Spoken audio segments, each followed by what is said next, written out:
Sorry, দেখতে পাইনি। Hello, একজনের ভাড়া, একজনের ভাড়া হচ্ছে আপনি দুজনের ভাড়া দেবেন। দুজনের ভাড়া দিব কেন?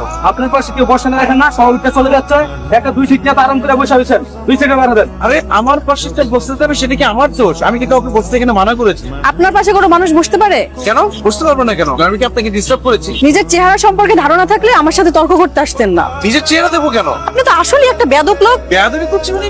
কি হয়েছে আপা? আপনার সাথে কি বেয়াদবি করছে? 2 সিটের ভাড়া দেন, নাহলে গাড়িতে নামেন। এই 500 পাও। কিরে রবি, তোর রেজাল্টের কি অবস্থা? এই তো রে, কি অবস্থা? তোর কি অবস্থা? ভাবছিলাম 3.9 পাবো, 3.5 পাইলেও আব্বুকে বলতে পারতাম। তোর কি হলো? অবশ্য তো 3 পয়েন্টও যা 4 পয়েন্টও তা। মানে তুই যত ভালো রেজাল্ট করিস না কেন, তোর এই চেহারা দেখে তো তোকে পিয়নের চাকরিও দিবে না। আচ্ছা, তোকে কতবার বললাম একটা স্কিন ডাক্তার দেখা। আঙ্কেল আন্টির মধ্যে তো কেউ এই কালারের না। আমি স্কিন ডক্টর দেখাবো কেন? বুঝছি, আমাকে নিয়ে অনেক কিছু সহ্য করছিস, আর সহ্য করতে হবে। রেজাল্ট হয়েছে না, আর তোদের সাথে দেখা হবে না। বাই, গেলাম। জানোস তুমি তো ফার্স্ট কোর্স ডিপার্টমেন্টে। জানি, এই জন্যই মেজাজটা খারাপ। কিরে, তো কি হয়েছে? সবাই আমার সাথে কেমন করে, কি সব কথাবার্তা বলে, আমার স্কিন টোনে কথা বলে, কার সহ্য হয় বলো? ওরা কি বোঝে নাকি? তুই তোমার সোনার টুকরো ছিলি। দেখো, তুমি আমাকে বললে সোনার টুকরা, হীরের টুকরা বলতে পারলে না। মায়ের কাছে সোনার টুকরো হীরের টুকরো সবই সমান। বিহান, সামান্য সময় আপনাকে পড়াই, আপনি যদি এই সময় ফোন নিয়ে ব্যস্ত থাকেন। রবি, আন্টি, তোমার টাকাটা। আন্টি টাকা কিসে? টিউশনির টাকা। টিউশনির টাকা? আন্টি মাস তো শেষ হয়নি। মাস শেষ হওয়া লাগবে না, রিয়া তোমার কাছে আর পড়তে যাচ্ছে না। কেন আন্টি, কোনো সমস্যা? ও নাকি তোমার মতন আনস্মার্ট ছেলের কাছে আর পড়বে না। আর কালকে নাকি তোমার সাথে রিয়ানের রাস্তায় দেখা হয়েছিল, তুমি নাকি ওকে দেখো না দেখার ভান করে চলে গেছো। তুমি আর এসো না, নিজে ভালো থেকো আর ওর জন্য দোয়া করো। হ্যাঁ, ঠিক। ও আচ্ছা।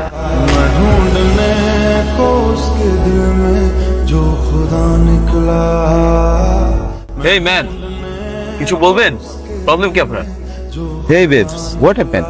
আরে আমার হেলথ টিচার। উনি তোমার হোম টিউটর? সিরিয়াসলি? এরকম আগলি ইনএলিগেন্ট টাইপ অফ একজন লোক তোমার হোম টিউটর? স্যার যদি বাসায় যে আমাকে বলে দেয়। স্যার, আসলে আমি চেয়েছিলাম আমার টিউটর হবে আমার মতো। সে আমাকে ঘুরতে নিয়ে যাবে, মেলায় নিয়ে যাবে, চুরি কিনে দিয়ে। তাছাড়া স্যার, আপনি এত খ্যাত আনসমান কেন? এখনই আসতেছেন, জাস্ট। আমি না এত তাড়াহুড়ো ছিলাম, একদম খেয়াল করি নাই। না, কি অবস্থা। হ্যালো, হ্যাঁ আমি জাস্ট নাও আসতেছি, জাস্ট 5 মিনিটস।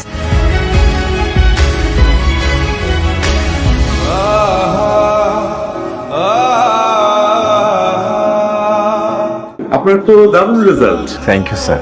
আপনি জব রেসপন্সিবিলিটিটা জানেন?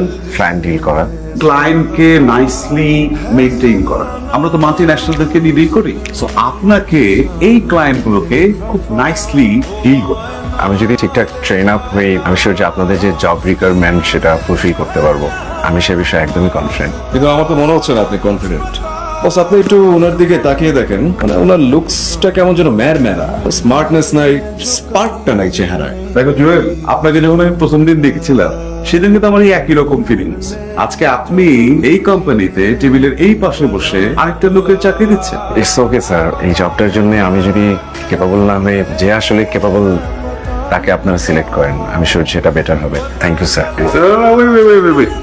বসেন। উই নিড একটা কনফিডেন্ট মানুষ আপনার মতো। এইরকম একটা কনফিডেন্ট মানুষ আমাদের দরকার। নেক্সট উইকে জয়েন করলে। জি স্যার। সত্যি করে বল তো, তোর কি কোনো পছন্দ আছে? না মা, পছন্দ থাকলে তোমাকে বলতাম না।